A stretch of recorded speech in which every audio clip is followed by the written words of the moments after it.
अब खबर मेरठ से है, जहां पर थापर नगर के गुरुद्वारे के ठीक सामने एक बेहद ही चिंताजनक और तनाव बढ़ाने वाली घटना सामने आई। दरअसल इलाके के सिख समुदाय ने पुलिस में औपचारिक शिकायत दर्ज कराई है, जिसमें दो गंभीर आरोप लगाए गए। पहला, गुरुद्वारे के सामने मांस फेंकने की घटना और दूसरा, गुरुद्वारे की दीवार पर पेशाब किए जाने का आरोप। ये दोनों घटनाएं समुदाय की भावना को ठेस पहुंचाने वाली बताई गई। शिकायत में ये भी कहा गया है कि इलाके में रहने वाले कुछ मुसलमान युवकों द्वारा हिंदू लड़कियों के साथ छेड़खानी की जाती है और ये लगातार घटनाएं बढ़ रही हैं। स्थानीय लोगों का ये कहना है कि इससे क्षेत्र का वातावरण बिगड़ता है और महिलाओं साथ ही साथ परिवारों के मन में असुरक्षा की भावना गहरा जाती है। दरअसल शिकायतकर्ताओं ने एक और महत्वपूर्ण दावा किया। उनका ये कहना है कि मोहम्मद सईद नाम के व्यक्ति द्वारा नजदीक का एक मकान खरीदे जाने के बाद क्षेत्र में असामाजिक गतिविधियों में तेजी आई है। इलाके में निवासियों ने बताया कि पहले ये इलाका शांत था, लेकिन मकान खरीद के बाद आसपास अराजक तत्वों का जमावड़ा हो गया। स्थानीय परिवारों और दुकानदारों का माहौल खराब करते हुए उन लोगों ने कहा है कि घटनाओं की जांच लगातार उनकी मांग उठाई जाती है कि इसकी जांच हो, लेकिन कुछ भी नहीं हो रहा है। साथ ही पुलिस से अनुरोध किया गया है कि भविष्य में ऐसी किसी भी हरकत को रोकने के लिए कड़े कदम उठाए जाए। स्थानीय लोगों का यह कहना है कि धार्मिक स्थलों के आसपास इस प्रकार की घटनाएं न सिर्फ सामाजिक सौहार्द बिगाड़ देती हैं, बल्कि समुदायों के बीच अविश्वास और तनाव भी बढ़ा सकती हैं। पुलिस ने शिकायत दर्ज कर ली और इस मामले में जांच जारी है। इस वक्त हम मेरठ के थापर नगर गुरुद्वारे के बाहर मौजूद हैं, जहां पर एक मकान के विवाद को लेकर जो है कल सदर थाने में कई घंटे धरना प्रदर्शन चला।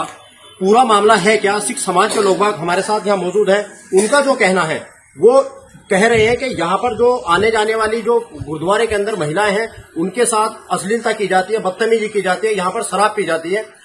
उनसे बात करेंगे। क्या नाम है आपका? पहले मैं सबसे पहले आपका नाम जानना चाहूंगा। जी, मैं सेवादार हूँ, गृहस्थी हूँ। हाँ जी। क्या है पूरा मामला? कल जो एक मकान लग गया था, मंजूर ले लिया था, क्योंकि यहाँ जो गुरुद्वारे में आते हैं लोग, लेडीज आती है, जेंट्स आते हैं, उनसे बदतमीजी होती है। बाहर बैठ के दारू पीते ठेले खड़े होते हैं यहाँ और बदतमीजी करते हैं, इसलिए संगत भी नहीं आती। इससे परेशान होकर संग आदमी घर बेच के जा रहे हैं, यहाँ से मकान अपना बेच के जा रहे हैं। मजबूरी में मकान बेचना पड़ रहा है। कभी आप लोगों ने क्या शिकायत नहीं की? शिकायत बहुत बार करी है जी, कुछ कार्रवाई नहीं होती। आते हैं, फिर 2 दिन हटते हैं, फिर लगा लेते हैं। और कुछ और लोग हैं, उनसे भी बात करेंगे कि किस तरह का माहौल जहाँ पर जो बताया जा रहा है, परेशान किया जा रहा है। मजबूरन जो है अब जो हिंदू है वो यहाँ से पलायन करने के लिए तैयार है, लेकिन पुलिस प्रशासन की अगर बात करें तो पुलिस प्रशासन का कहना है कि भाई पलायन जैसी कोई स्थिति नहीं है, लेकिन ये मकान बेचा गया। क्या कारण रहा होगा? कारण तो पता नहीं क्या बेचा है। होता ये है कि जहाँ भी ये जाते हैं वहाँ पे 1 के 10 लगा के उस चीज को ले लेते हैं।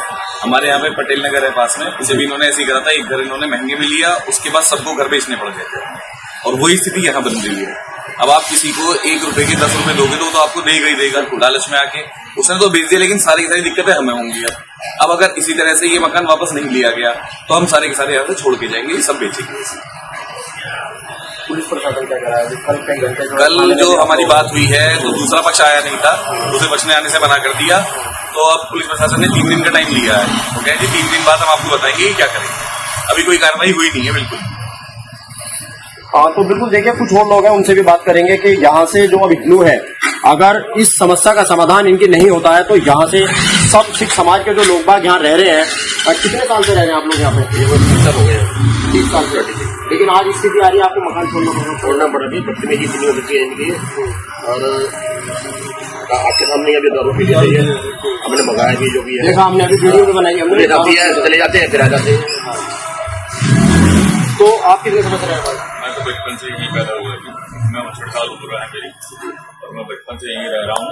लेकिन अब बदतमीजियाँ थोड़ी सी ज्यादा बढ़ गई हैं और बार बार बोलते हैं, पुलिस वाले आते हैं, भगाते हैं, लेकिन ये उस तरीके के लोग हैं कि पुलिस के सामने चले गए, उनके जाने के बाद फिर आ गए। कोई स्थायी समाधान नहीं हो रहा। स्थायी समाधान हो, अब हमें मालूम है कि एक मकान यहाँ पे अगर मुसलमान को बिककर वापस ना हुआ तो पूरा थापर नगर खाली हो जाएगा। जैसे साथ था पटेल नगर, और पटेल नगर देखिए पूरा का पूरा जो है ये मुस्लिम परिवारों ने ले लिया। तो दिक्कत परेशानी ये है कि फिर आज यहाँ से भाग के जाएंगे, कल को कहाँ जाएंगे? तो इसका कोई समाधान होना चाहिए, कोई नियम बनना चाहिए, कोई कानून बनना चाहिए, जिसकी सूरत हम लोग जो है अपने आप को सुरक्षित महसूस करें। हाँ बिल्कुल, देखिए पटेल नगर के बाद अब थापर नगर की बारी, जहाँ हिंदू सिख समाज का जो लोग हैं वो पलायन करने के लिए मजबूर है, क्योंकि जो मुस्लिम जिहादी हैं उनकी यहाँ की जो स्थिति है, महिलाओं को छेड़ना, उनके साथ बदतमीजी करना, और गुरुद्वारा, ये मेरे पीछे गुरुद्वारा है, इसके रास्ते को यहाँ पर ब्लॉक किया जाता है।